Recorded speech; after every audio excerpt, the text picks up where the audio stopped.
sao anh chấp nhận bữa này mà màu nư clay là mạ bực sàng cổ trắng trợn tâm là này lá giờ đã câu gầm một bia là nè này đi nhủ nè nè này cài chim nâng cả đuôi là này ta mê đi nhủ nè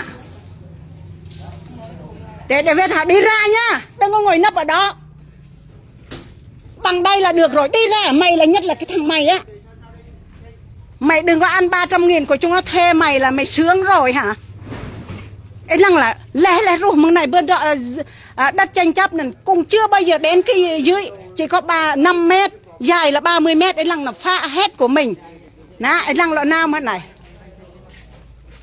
xì kiệu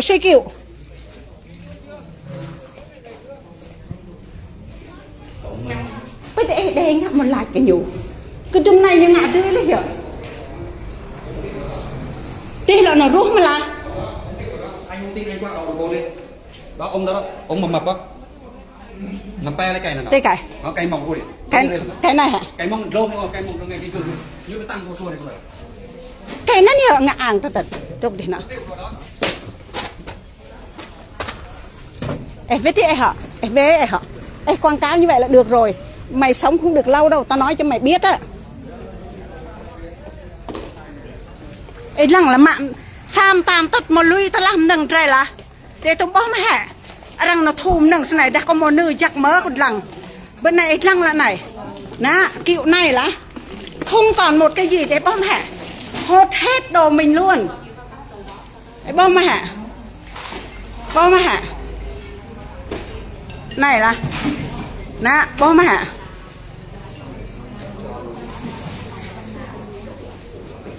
nè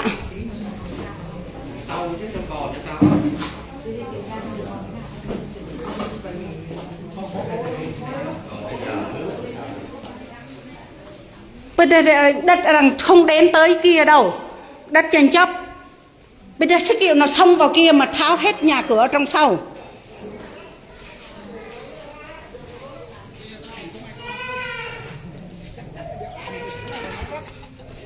tháo như vậy là được rồi không được tháo nữa tao nói cho mày ra khỏi nha bây giờ tháo như vậy là được rồi bây giờ là không bây giờ tao không cho bây giờ là được rồi quảng cáo như vậy là được rồi quá đủ rồi mai mốt người nó đông vào cái nhà tôi là mai mốt cái xác thịt của chúng mày cũng hư như vậy luôn thấy chúng tao hiền không nói làm tới nợ tiền chúng mày hả? Tao chưa bao giờ nợ tiền chúng mày nhá. Tao cũng chưa nợ tiền nhà nước nhá. Chúng mày làm vậy là quá đáng rồi. Thu đất đai của dân tộc đây. Cả nước ơi, coi đi. Đội thi hành án huyện cứ rút này. Trưởng công an huyện cứ rút này đi vô thu đất đai của nhà tôi đây. Đây. Đó.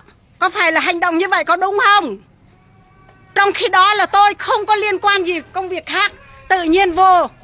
Kể cả tôi không có bìa mà phải giải quyết rõ ràng cho tôi trước mới dám hành động như vậy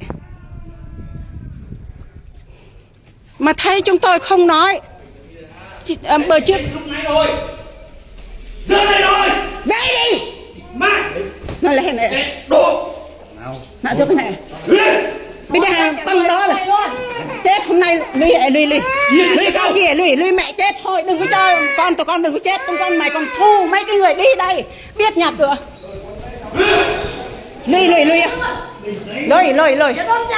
lùi đốt nhà luôn đi ra nói là từ lúc này là ra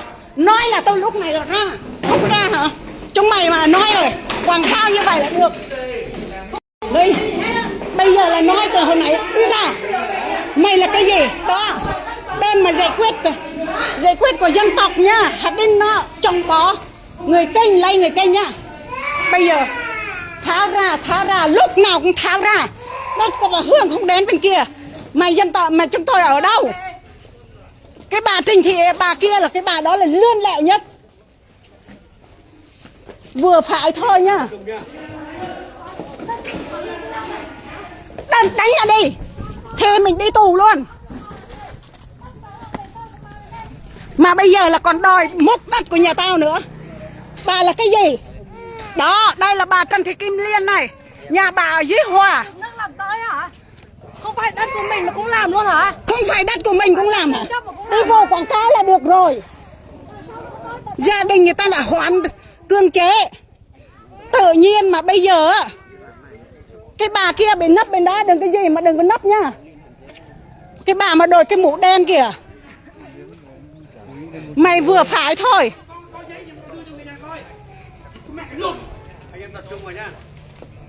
Thế thôi, tập trung cái gì? Đã nói rồi, như vậy là quá đủ rồi, lấy cái tài sản của người ta không còn để mà. Bên kia thì để lại chứ. Lùi cái ngàn này qua tay nó mới gãy, đừng có lưu nữa đó. Bây giờ giấy tờ mua bán, bây giờ tôi nói về đi, được rồi như vậy mà cũng không chịu về. Em sai mày ba cái gì vậy? Tôi công an mà không có quyền nói hả? Cái bà thi hành án là cái gì? Đó. Bây giờ đã thao hết nhà cửa người ta, đi ra về. Cái thằng này là nhất là mày.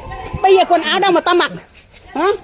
Bây giờ mày vừa phải thôi nhá. Đó, quần áo đâu tao mặc hả? Mày thu hết, mày gom hết. Gạo của chúng con tôi chưa ăn từ hôm qua, chúng mày khiêng đi hết. Người ta quảng cáo bây giờ nhà cửa này, ai là có quyền giải quyết chưa xong tự nhiên mà đi vô, giải quyết chưa xong mà đi vô làm nhà cửa người ta như vậy, còn đòi đi vô đánh xe múc. Công an thì phải có quyền nói chứ. Đòi thi hành án là cái bà kia lớn hơn hả? Thi hành án là cái bà kia là để lên chức á, nó làm trong ENA cái kìa. Ta biết thừa. Giờ vừa phải chứ. Giờ lấy hết đồ đạc người ta. Đâu phải chúng tôi mắc nợ không? Nợ đâu? Tiền nợ đâu? Biên bản tôi nợ của nhà nước đâu? Hả? Biên bản tôi nợ nhà nước đâu? Đưa ra cho tôi. Bây giờ phá tài sản của tôi như vậy hả? Biên bản mình tôi nợ nhà nước ở đâu hả? Bây giờ là phá cỡ này. Bà Trần Thị Kim Liên nhá, coi chừng bà nhá. Bà vừa phải thôi nhá. Bây giờ tự phá hay nhà cửa. Tôi không phải như người kinh của chúng mày đâu, đi ở thuê ở bợ đâu nhá. Đất tôi mua từ năm 96, xung quanh đây có ký hết cho tôi. Tôi chưa đi làm bìa, kệ tôi. Ai làm bìa thì mày có quyền phải mày bảo vệ người dân tộc chứ. Đây là tự nhiên là còn đi phá hoại cái tài sản của dân tộc. Cái người nào mà, cái luật nào mà ở đây, cái luật nào mà để phá tài sản của người ta? Ê, cái thằng kia nhá, cái thằng kia mày nhá. Tập trung cái gì? Về đi, tao nói về là về nhá, không về là đừng có, chúng mày chết tao cũng chết luôn. Tao nói về là về luôn. Bây giờ quảng cáo như vậy là đủ rồi. Quảng cáo để chúng mày như thế nào, cứ quảng cáo như vậy là được rồi. Đi về. Công an không có quyền nói hả? Công an mà lớn hơn đội thi hành án hả? Bây giờ về công việc giải quyết chưa đâu vào đâu hết. Bây giờ về. Đúng là cái đồ cướp tài sản của người ta thật á. Cột mốc là từ ngoài đường nha, từ ở giữa đường á, bữa trước này người ta khai phá làm đường đó. Bây giờ để luật sư, tôi gọi luật sư, tôi gọi bao nhiêu. Chúng mày không vi phạm như vậy, lại làm như vậy là đủ rồi. Người ta bình luận trong điện thoại tôi nha. Tôi không hành động nha. Tôi đạo mang tiếng, tôi đạo thật, tôi mới khiêm tốn từ lúc nãy nha. Chúng mày làm thì cứ làm tới đi. Người ta có tiền, người ta có quyền đấy nha. Cái bà mà Ê, từ giữa đường nó răng đầm nè đột để sang bị mờn đột phung lao trồn phung nan cái người lao còn màu phung này mới lộc hả? Thế lao hệ răng là nhu cái răng mà máu hệ đột này. Còn nó răng rồi nó sang bị mờn gì đột.